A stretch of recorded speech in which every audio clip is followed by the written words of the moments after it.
Hello friends, welcome back. अगर आप हैं बिहार में नियोजित शिक्षक और आप पढ़ा रहे हैं क्लास 1 से लेकर के 12 तक, तो आप सभी का बहुत बहुत स्वागत है अभी के इस वीडियो में। अभी के इस वीडियो में हम लोग बात कर रहे हैं डेली क्लास की 9 नवंबर इवनिंग की। तो आज हम लोग इस वीडियो में बात करेंगे अर्थशास्त्र इकोनॉमिक्स की, और इस वीडियो में हम लोग कुल 50 यहाँ पे वीवीआई प्रश्न देखने वाले हैं। और यह जो प्रश्न होने वाला है वो आप सभी के लिए काफ़ी यहाँ पे महत्वपूर्ण होगा। तो आप लोग इस वीडियो को अंत तक देखिए, और साथ ही साथ आप लोग को अगर पीडीएफ लेना है और अच्छे ढंग से तैयारी करनी है तो आप सभी को व्हाट्सएप ग्रुप से जुड़ना होगा। लिंक आपको जो है वहाँ पे व्हाट्सएप जो है नंबर आपको डिस्क्रिप्शन बॉक्स में मिल जाएगा। उससे आप लोग को जुड़ने के बाद यहाँ पे कुछ पेमेंट है वो आप लोग व्हाट्सएप पे आकर के यहाँ पे कर करके उसके बाद फिर आप लोग ग्रुप से जुड़ सकते हैं। आप लोग को वहाँ पे पीडीएफ मिलता रहेगा और साथ ही साथ पूरी तैयारी कराई जाएगी। तो चलिए अब हम लोग इस वीडियो को शुरू कर लेते हैं और इस वीडियो में हम लोग आगे बढ़ते हैं। इससे पहले सुबह वाले वीडियो में यानी कि 10 बजे वाले जो वीडियो था उसमें हम लोगों ने इसके 50 क्वेश्चंस को देख लिया था। अब हम लोग 51वें नंबर क्वेश्चन की ओर चलेंगे। इसमें आप लोग को मैं इकोनॉमिक्स से अभी आप लोग को 200 क्वेश्चन देने वाला हूं। अभी जो है ये दूसरा है। इसके अलावा आप सभी के लिए और भी क्वेश्चंस आते रहेंगे। 2 और मॉडल सेट अभी आप लोग को देखने को मिलेगा। तो चलिए हम लोग इसमें वीडियो में आगे बढ़ते हैं। आइए 51वां नंबर सवाल की ओर हम लोग आते हैं। इसके 50 क्वेश्चन तक हम लोगों ने डिस्कस कर लिया था। आप लोग एक एक कर करके सारा कुछ समझ लीजिए, क्योंकि इसी तरह का आप लोग का क्वेश्चन एग्जामिनेशन में रहने वाला है। तो आइए पहला क्वेश्चन हम लोग देख रहे हैं, वो है भारत में केंद्रीय बैंक के सभी कार्यों को कौन सा बैंक संपादित करता है। ऑप्शन नंबर ए है Central Bank of India, option number B है State Bank of India, option number C है Reserve Bank of India, option number D है उपर्युक्त ए और बी दोनों। तो यहाँ पे भारत का बताना है कि कार्यों का संपादन कौन करता है। तो भारत में कार्यों का संपादन करता है भाई रिजर्व बैंक ऑफ इंडिया, यानी कि ऑप्शन नंबर सी हो जाएगा। अगला सवाल आप लोग का आता है कि मनी लॉन्ड्रिंग बिल का उद्देश्य है। ऑप्शन नंबर ए है घरेलू बचतों को बढ़ाना, ऑप्शन नंबर बी है अप्रत्यक्ष करों के प्रभाव को कम करना, ऑप्शन नंबर सी है अवैध रूप से प्राप्त किए गए धन की आवाजाही पर निगरानी रखना, ऑप्शन नंबर डी है विदेशों में बसे भारतीयों को भारत में निवेश हेतु प्रोत्साहित करना। तो इसका जो बिल्कुल सही आंसर हो जाएगा 52 का, वो हो जाएगा आपका option number C. Money laundering bill का उद्देश्य है कि अवैध रूप से प्राप्त किए गए धन की आवाजाही पर निगरानी रखना। ठीक है, आप लोग सुनते ही होंगे कि मनी लॉन्ड्रिंग का केस इस स्टार पर हो गया है, कभी उस पर हो गया है। तो वो मनी लॉन्ड्रिंग क्या है कि यहाँ पे जो अवैध यहाँ पे धन राशि है उसके ऊपर अपना जो है निगरानी रखा जाए। अगला सवाल यहाँ पर आता है मिश्रित अर्थव्यवस्था का अर्थ है। तो यहाँ पे आपका ऑप्शन नंबर ए है लघु एवं विशाल उद्योगों का सह अस्तित्व, ऑप्शन नंबर बी है कृषि व उद्योगों के एक साथ वृद्धि, ऑप्शन नंबर सी है निजी एवं सार्वजनिक उद्योगों का सह अस्तित्व, ऑप्शन नंबर डी है निर्धन व अमीरों का सह अस्तित्व।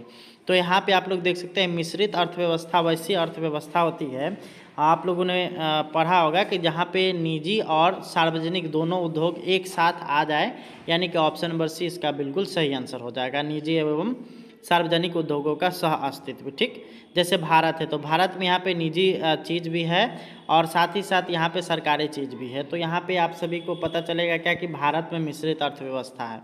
अगला यहाँ पर है निर्यात मूलक इकाइयों वे फर्म होती है जिनसे आशा की जाती है कि वे, ऑप्शन नंबर ए है कि केवल निर्यात प्रसंस्करण क्षेत्रों में ही क्रियाशील होती है, ऑप्शन नंबर बी है आयातों को प्रतिस्थापित करेगी, ऑप्शन नंबर सी है कि ISO 9000 के अंतर्गत खरी उतरती है, और ऑप्शन नंबर डी है कि उत्पादन का बड़ा भाग निर्यात करती है। तो यहाँ पे निर्यात मूलक फॉर्म के बारे में पूछ रहा है। तो निर्यात मूलक फॉर्म जो होता है वो होता है आपका उत्पादन का बड़ा भाग निर्यात करती है।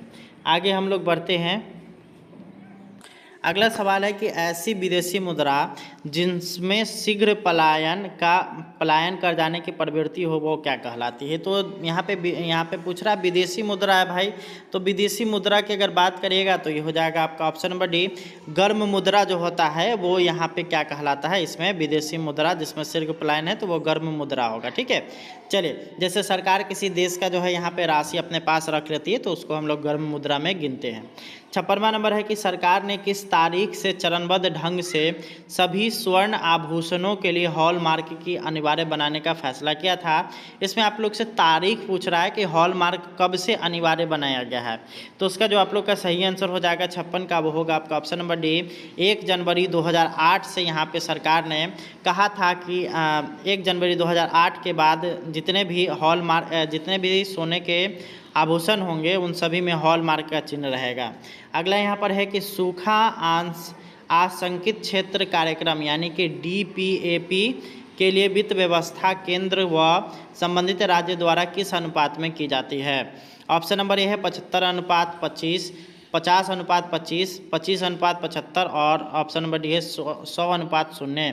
तो यहाँ पे सूखा आशंकित क्षेत्र कार्यक्रम यानी कि DAP का वित्त व्यवस्था केंद्र कौन सा यहाँ पे करता है। तो यहाँ पे 57 का जो आप लोग का बिल्कुल सही आंसर होगा वो होगा आपका ऑप्शन नंबर ए, जिसमें केंद्र सरकार आप लोग को 75% अनुदान देती है और राज्य सरकार 25%। अगला यहाँ पर है मंदरिया व तेजरिया शब्दावली किससे संबंधित है। ऑप्शन नंबर ए है शेयर बाजार, बी है घुड़सवारी, ऑप्शन नंबर सी है करारोपण और ऑप्शन नंबर डी है सार्वजनिक व्यय। तो इसका जो सही आंसर हो जाएगा ये मंदरिया और तेजरिया वो शेयर बाजार से संबंधित है। आप लोग ने ये सुना होगा अगर आप लोग शेयर बाजार में यहाँ पे इंटरेस्टेड होंगे तो। अगला है कि निम्न में से भारत की राष्ट्रीय आय का सबसे मुख्य स्रोत क्या है। ऑप्शन नंबर ए है सेवा क्षेत्र, ऑप्शन नंबर बी है कृषि क्षेत्र, ऑप्शन नंबर सी है उद्योग क्षेत्र और ऑप्शन नंबर डी है व्यापार क्षेत्र। तो ये अति महत्वपूर्ण सवाल है। यहाँ पे आप लोग को बताना है कि भारत का जो राष्ट्रीय आय है उसमें सबसे ज़्यादा किसका योगदान है। तो यहाँ पे आप लोग का जो हो जाएगा वो हो जाएगा आपका ऑप्शन नंबर ए, सेवा क्षेत्र का जो योगदान है वो भारत में सर्वाधिक है। आगे हम लोग बढ़ेंगे तो सार्वजनिक क्षेत्र से तात्पर्य क्या है। तो सार्वजनिक क्षेत्र का वाणिज्य एवं व्यापार पर सरकार का स्वामित्व हो। दूसरा है कि वाणिज्य एवं व्यापार पर निजी स्वामित्व हो। ऑप्शन नंबर सी है कि वाणिज्य और व्यापार पर धनिकों का स्वामित्व हो और ऑप्शन नंबर डी है कि वाणिज्य एवं व्यापार पर मौलिक रूप से निजी स्वामित्व जिन्हें सरकार ने ले ली हो। तो यहाँ पे 60 का जो बिल्कुल सही आंसर हो जाएगा वो आप लोग का होगा आपका ऑप्शन नंबर ए, सरकार के द्वारा जो चीज़ सरकार के अंडर में जो आता है वही आप लोग का होगा सार्वजनिक क्षेत्र में आएगा। चलिए 61वां नंबर हम लोग देखेंगे तो भारत में हरित क्रांति किस मामले में सर्वाधिक सफल रही थी। ऑप्शन नंबर ए गेहूँ और आलू, ऑप्शन नंबर बी है ज्वार और तेल बीज, ऑप्शन नंबर सी है गेहूं और चावल, ऑप्शन नंबर डी है चाय और कॉफ़ी। तो भारत में आप लोग को पता ही होगा कि हरित क्रांति 70 के दशक में आया था, जब उस समय भारत में प्रधानमंत्री लाल बहादुर शास्त्री थे। तब यहाँ पे भारत में जो सर्वाधिक सफल हुई थी वो गेहूं और चावल की। पहले की स्थिति ऐसे थी 70 के दशक के पहले कि गेहूं का जो है यहाँ पे रोटी कभी कभार बनता था, जब यहाँ आपके घर में मेहमान वगैरह आते थे तब गेहूँ का यूज होता था। और चावल की वही बात करिएगा तो पहले भारत में एक ही किस्म के चावल उपजाए जाते थे, वो भी मोटा हुआ करता था और जिसका रंग या तो लाल या काला होता था। परंतु अब जैसे ही हरित क्रांति हुआ उसके बाद भारत में तरह तरह के चावल उपजाए जाने लगे। अगला है कि 11वीं पंचवर्षीय योजना की अवधि क्या है। तो 11वीं पंचवर्षीय योजना जो आया था वो आप लोग का ये हो जाएगा 62 का, वो होगा आपका ऑप्शन नंबर सी। 2007 से 2012 जो था वो 11वीं पंचवर्षीय योजना था। अगला यहाँ पर है कि आर्थिक नियोजन विषय है किसके भाई। तो संघ सूची के, राज्य सूची के, समवर्ती सूची के और ऑप्शन नंबर डी है कि किसी विशेष सूची में उल्लेखित नहीं है। तो आर्थिक नियोजन अगर बात करिएगा तो आर्थिक नियोजन होता है समवर्ती सूची में। इस पर केंद्र सरकार और राज्य सरकार दोनों का बराबर का यहाँ पे सहयोग होता है।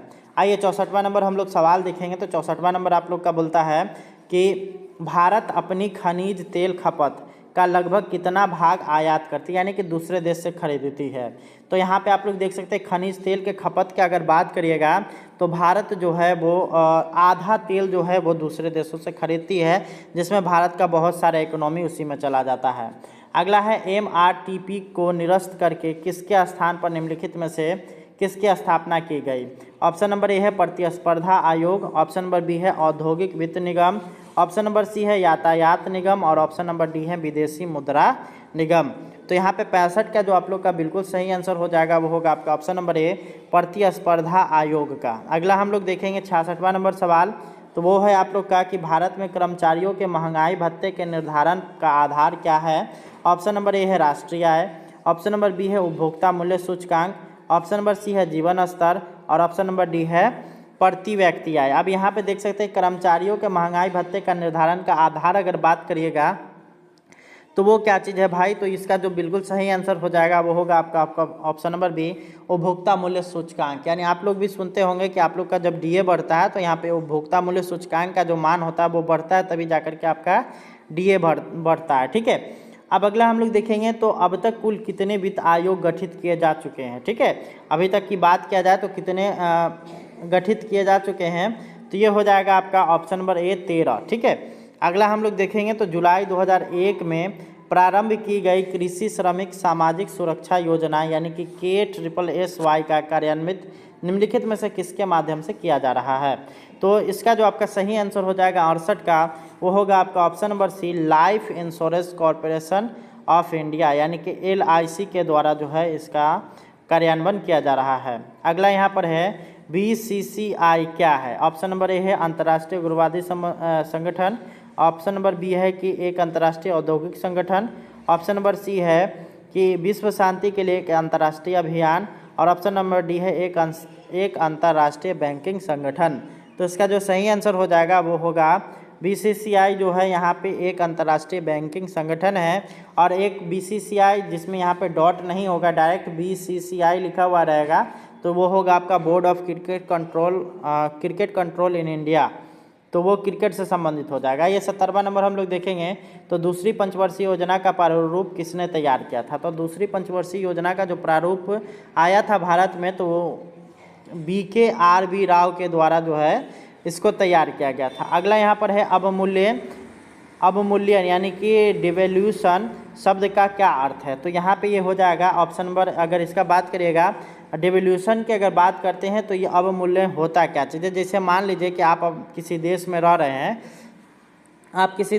हैं, जैसे मान के चलिए ना कि आपके यहाँ 2016 ईस्वी में जिस तरह से मुद्रा को जो है एक तरह से वापस ले लिया गया था, ठीक है, तो उसी से संबंधित है। ठीक है, तो यहाँ पे आप लोग देख सकते हैं अन्य मुद्रा की तुलना में स्वदेशी मुद्रा का उपयोग को घटाना जो है वही आप लोग का क्या होगा? अवमूल्यन कहलाएगा। अगला यहाँ पर 72वां नंबर आता है कि भारत में गठित सबसे पहली सहकारी समिति कौन सी थी?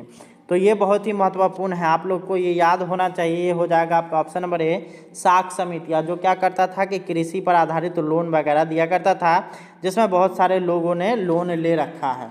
आगे अब हम लोग चलेंगे तो अगला यहाँ पर आप लोग का दिखने को मिलेगा है कि भारत में बेरोजगारी की समस्या मूलतः ऑप्शन नंबर ए है संरचनात्मक, ऑप्शन नंबर बी है चक्रीय, ऑप्शन नंबर सी है मौसमी, और ऑप्शन नंबर डी है घर्षणात्मक। तो यहाँ पे अगर बात करिएगा भारत में, तो भारत की जो बेरोजगारी का जो अगर बात करिएगा तो भारत में जो बेरोजगारी है वो संरचनात्मक तरीके से और या फिर कह लीजिए कि लगातार चलते रहने वाले जो है यहाँ पे समस्या है। ठीक है, अगला हम लोग देखेंगे तो भारत में मान्यता प्राप्त शेयर बाजारों की संख्या कितनी है? तो भारत की अगर बात करिएगा कितने यहाँ पे शेयर बाजार उपस्थित है, तो वो हो जाएगा आपका ऑप्शन नंबर डी, यानी कि 23 शेयर बाजार अभी तक भारत में उपस्थित है। अगला यहाँ पर है कि रिजर्व बैंक ऑफ इंडिया यानी कि RBI का राष्ट्रीयकरण कब किया गया था? तो पहले जो RBI जो था वो एक कह लीजिए एक संगठन था, अब उसका जो है जिस साल में इसका जो है राष्ट्रीयकरण किया गया था वो था 1949 में। अगला हम लोग देखेंगे साख नियंत्रण के परिमाणात्मक उपायों में निम्नलिखित में से क्या शामिल नहीं है? और तो इसका जो 76 का जो आप लोग का बिल्कुल सही आंसर हो जाएगा वो होगा आपका ऑप्शन नंबर डी, ऋणों के लिए मार्जिन आवश्यकताएं। आगे हम लोग देखेंगे तो यहाँ पर आता है कि अंतर्राष्ट्रीय व्यापार का मूल्य आधार क्या है? ऑप्शन नंबर ए देखिएगा तो यहाँ पर निरपेक्ष लाभ तथा तुलनात्मक लाभ दोनों, ऑप्शन नंबर बी है आप लोग का केवल पर निरपेक्ष लाभ, ऑप्शन नंबर सी है केवल सापेक्ष लाभ, और ऑप्शन नंबर डी है विनिमय दर। तो 77 का जो आप लोग का बिल्कुल सही आंसर हो जाएगा वो होगा आपका ऑप्शन नंबर ए, यानी कि निरपेक्ष लाभ जो होगा वो अंतर्राष्ट्रीय व्यापार का मूल आधार होगा। आइए 78वां नंबर हम लोग देखेंगे तो केंद्र सरकार को भारतीय रिजर्व बैंक की शुद्ध साख में वृद्धि किस प्रकार के बजट घाटे को प्रदर्शित करती है? तो यहाँ पे आप लोग देख सकते हैं यहाँ पे बोल रहा है कि शुद्ध साख में वृद्धि किस प्रकार के बजट घाटे को अगर प्रदर्शित करेगी, तो ये आप लोग का हो जाएगा आपका ऑप्शन नंबर डी, यानी कि मौद्रीकृत घाटा। अगला हम लोग 79 देखेंगे तो वो बोल रहा है आप लोग का कि निम्नलिखित में से कौन सा बेमेल है? इसमें से आपको खोजना है कि कौन बेमेल है।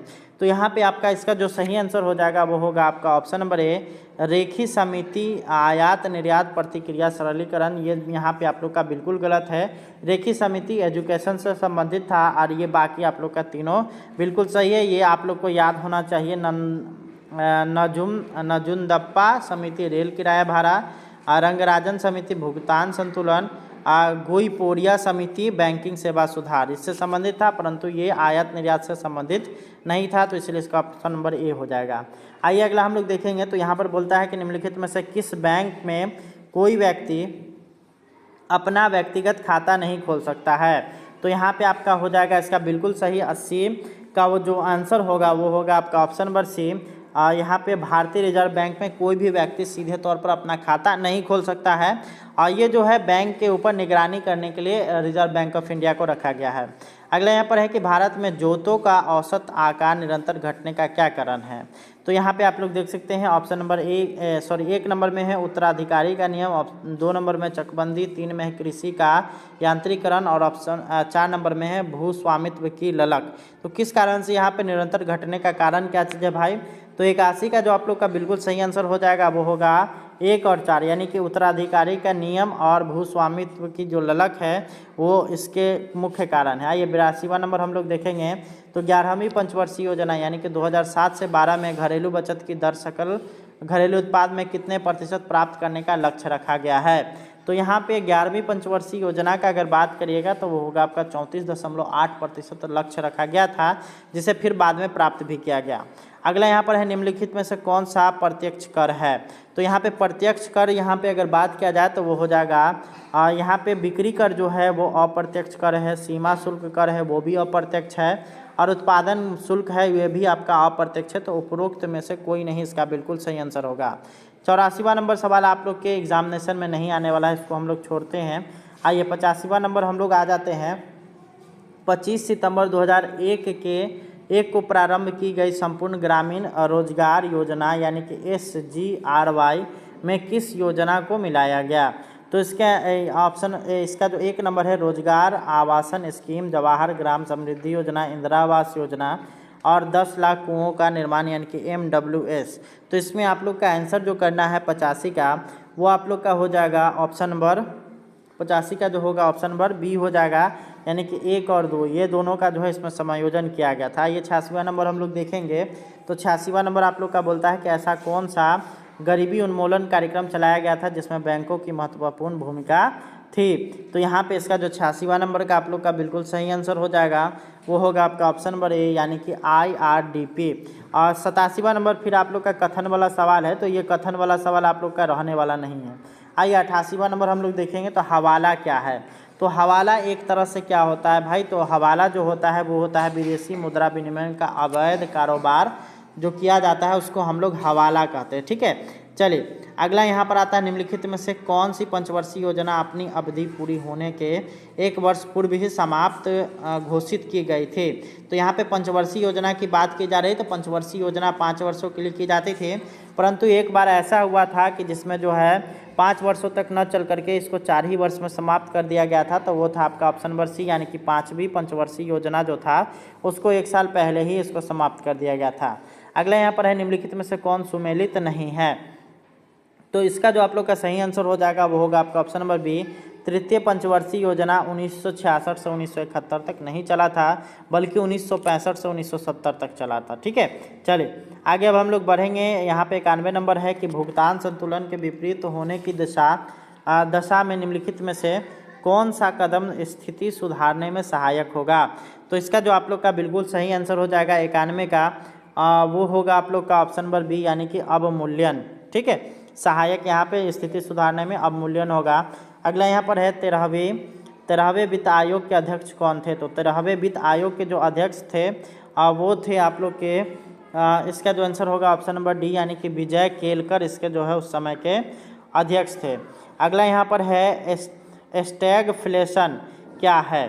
तो स्टैगफ्लेशन जो होता है वो आप लोग का हो जाएगा ऑप्शन नंबर डी, यानी कि मंदी के साथ मुद्रास्फीति के जो दर होती है उससे संबंधित है। आइए 94 नंबर हम लोग देखेंगे। तो कर संरचना संबंधी सुधारों के लिए गठित की गई समिति निम्नलिखित में से कौन सी है? तो कर सुधार यानी कि टैक्स में सुधार से संबंधित जो समिति बनाया गया था वो आप लोग का हो जाएगा ऑप्शन नंबर बी, यानी कि चिलैया समिति जो बना था वो कर संरचना संबंधी सुधार से संबंधित था। अगला यहाँ पर है कि भारत में गरीबी हटाओ का नारा किस पंचवर्षीय योजना के अंतर्गत दिया गया था? तो गरीबी हटाओ नारा जो आया था उस समय भारत में प्रधानमंत्री थे इंदिरा गांधी, ठीक है, श्रीमती इंदिरा गांधी थी, और उनके द्वारा जो ये लाया गया था वो पंचवर्षीय योजना जो थी वो आप लोग का हो जाएगा आपका ऑप्शन नंबर बी, 5वीं पंचवर्षीय योजना।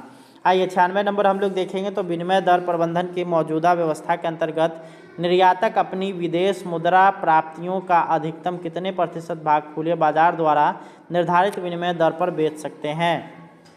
तो यहाँ पे आप लोग का जो हो जाएगा 96 का वो होगा आपका ऑप्शन नंबर सी, यानी कि 100%, ठीक है। पूरा का पूरा वो जो है निर्धारित विनिमय दर रख सकते हैं, पूरा 100% उससे लाभ कमा सकते हैं। अगला यहाँ पर आता है अंतर्राष्ट्रीय व्यापार का प्रमुख प्रहरी कौन है? तो अंतर्राष्ट्रीय व्यापार का अगर जो है यहाँ पे प्रमुख प्रहरी यानी कि कोई भी गड़बड़ी न हो उसकी देखरेख करने वाला तो वो एकमात्र संगठन है विश्व व्यापार संगठन यानी कि WTO। अगला यहाँ पर आता है कि भारत सरकार की मौजूदा आर्थिक और औद्योगिक नीति के संबंध में निम्नलिखित में से क्या सही है? तो यहाँ पे आप लोग का ये जो सही आंसर हो जाएगा 98 का वो होगा आपका ऑप्शन नंबर सी, 3 और 4 यहाँ पे सही है कि निर्यात के लिए कैश कंपेसेटरी समर्थन प्राप्त कर दिया गया है और कुछ सीमित वस्तुओं को छोड़ करके औद्योगिक लाइसेंसिंग की आवश्यकता को समाप्त कर दिया गया है। 99 नंबर हम लोग देखेंगे तो रेखांकित चेक वह है जिसको भुनाया जा सकता है केवल। तो रेखांकित चेक जो होता है जिसमें यहाँ पे दो यहाँ पे लाइन मार करके आपको दे दिया जाता है तो वो होगा किसी बैंक के माध्यम से ही वो ट्रांसफ़र हो सकता है, कैश आपको नहीं मिलेगा। अगला यहाँ पर है अंतर्राष्ट्रीय टेलीफोन सेवा यानी कि ISD उपलब्ध कराने वाले सार्वजनिक क्षेत्र के विदेश संचार निगम यानी कि VSNL का प्रबंधन अब निजी क्षेत्र में किस औद्योगिक घराने के अधीन चला गया है? तो VSNL का जो है अब BSNL नहीं VSNL का जो है अब किसके पास चला गया है भाई? तो ये चला गया है आपका टाटा के पास, ठीक है। तो ये था आप लोगों के लिए इस वीडियो में पूरे के पूरे 50 प्रश्न और इसका जो है 2 और मॉडल सेट आने वाला है तो आप लोग सारा कुछ को देख लेते हैं तो आपका अर्थशास्त्र समाप्त हो जाएगा। उम्मीद करते हैं वीडियो पसंद आया होगा। आप लोग से मिलेंगे नेक्स्ट वीडियो में, तब तक के लिए बहुत बहुत धन्यवाद। Thanks for watching.